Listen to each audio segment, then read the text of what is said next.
Hello. Hi guys, saya King. Selamat datang ke Luar Lita. Dua bekas pelumba motor dua negara, Azlan Shah Kamaruzaman dan Ramdan Rosli, tidak berasa malu melakukan pelbagai pekerjaan demi kelangsungan hidup selepas hilang punca pendapatan utama kerana tiada perlumbaan akibat pandemik COVID-19.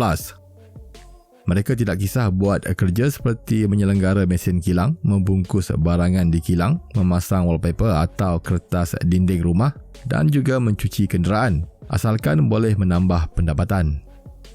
Ketika ditemu bual oleh Astro Arena semalam, Ramdan memberitahu apabila pandemik COVID-19 melanda, dia dan Azlan amat terkesan kerana pendapatan mereka banyak bergantung kepada perlumbaan.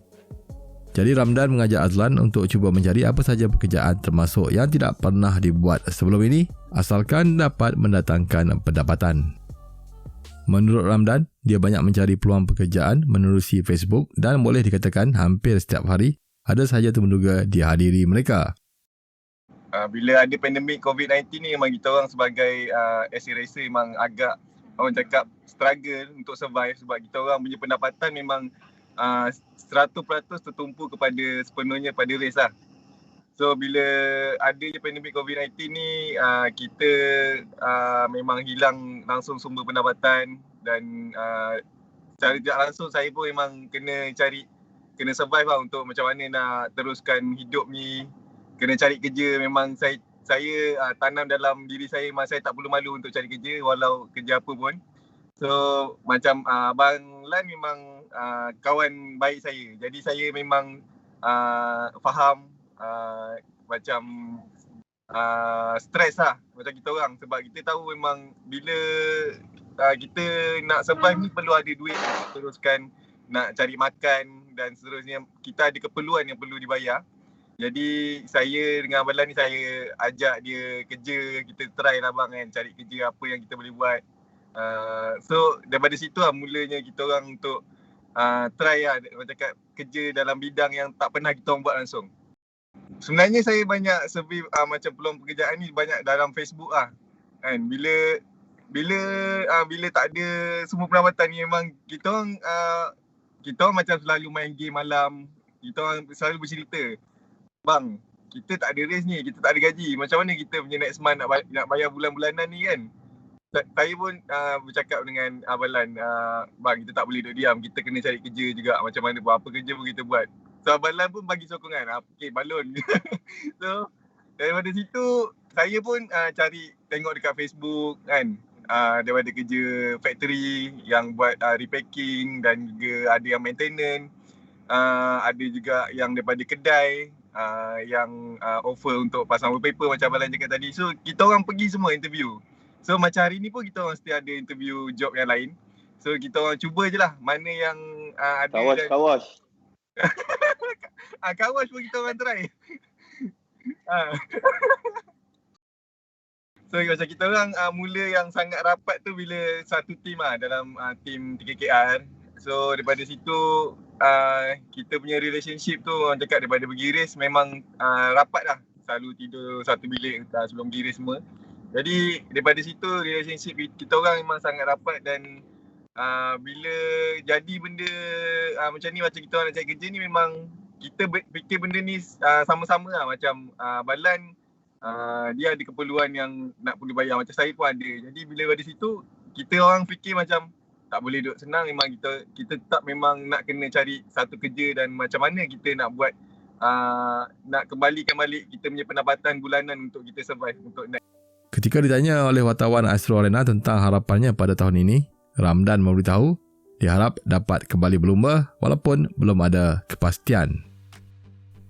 Sementara itu, Azlan Shah berkata dia tidak berasa malu untuk melakukan kerja-kerja sebegitu asalkan ia adalah rezeki yang halal. Dia menyifatkan kerja di luar bidang sebagai satu cabaran yang menyeronokkan selain memberikan pengalaman dan pengetahuan baru. Kata Azlan, kerja paling susah pernah dilakukannya adalah memasang kertas dinding rumah kerana tidak pernah melakukannya sebelum ini.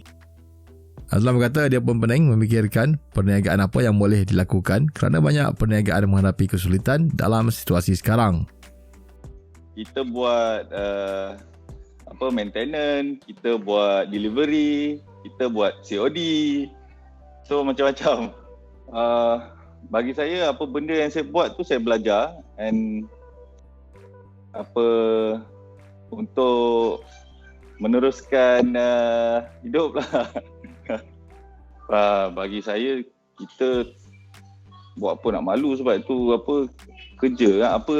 Apa saja kejayaan kita buat is kerja, rezeki halal. So boleh je kalau kita nak kerja apa gempak-gempak, tapi kita suka benda yang adventure. Memang tak pernah macam saya ikut Ramdan maintenance kilang, mesin-mesin besar itu itulah. Ada baru-baru ni saya ikut Ramdan, dia ajak interview. So kita pergi interview, pasang wallpaper rumah. Saya pandang dia, Ramdan serius lah. So dia macam tak apa bang, setiap benda yang kita ceburi ni kita kena ada minat dan belajar. Abang boleh belajar? Saya macam okey. So apa benda yang saya buat dengan dia is macam bagi saya anggap tu cabaran and benda baru untuk saya belajar. Sebab sekarang ni pun kita boleh lihat siapa yang ada bisnes pun struggle. Even saya yang ada bisnes kedai makan pun struggle juga, sebab banyak benda untuk 2 tahun ni saya rasa memang semua struggle lah. Tu saya fikir apa bisnes yang boleh jalan pun tak tahu apa. Pening fikir. Apa yang saya nampak dia memang hardworking lah. Dia fikir macam mana nak try survive. Idea dia walaupun banyak yang di luar kotak pemikiran saya, tapi bagi saya dia try apa pun, dia try je apa buat. Nanti bila dia tak boleh, nanti dia dah start sakit pinggang, baru dia start, oh dah abang tak boleh lah abang. Sama seperti Ramdan, Azlan juga berharap dapat kembali berlumba tahun ini. Lebih kurang sama juga, saya memang mengharapkan race, sebab saya pun daripada dulu hidup memang mengharapkan race. So kalau this year tak ada race pun, saya rasa terpaksa lah dengan Ramdan kita kena buat business something lah, jual burger ke apa. Dua wanita berharap Ramdan dan Azlan tabah mengharungi keadaan sekarang. Kalau tengok keadaan, Ramdan dan Azlan masih mempunyai kedudukan kewangan yang baik. Dalam keadaan sekarang, ramai orang terjejas dan hilang punca pendapatan tanpa ada wang simpanan. Agi hidup, agi ngelaban. Selagi hidup, teruskan berusaha. Tidak perlu malu melakukan apa saja pekerjaan untuk mencari rezeki halal. Kalau kita berasa kita susah, janganlah memandang orang di atas, kerana kita akan sentiasa berasa tidak cukup. Tapi pandanglah orang di bawah, insya-Allah kita akan berasa gembira dan syukur. Barang siapa bersyukur kepada dirinya, dia bersyukur kepada Allah Subhanahu Wa Taala. Okey, saya King. Terima kasih kerana menonton. Adios. Have a nice day.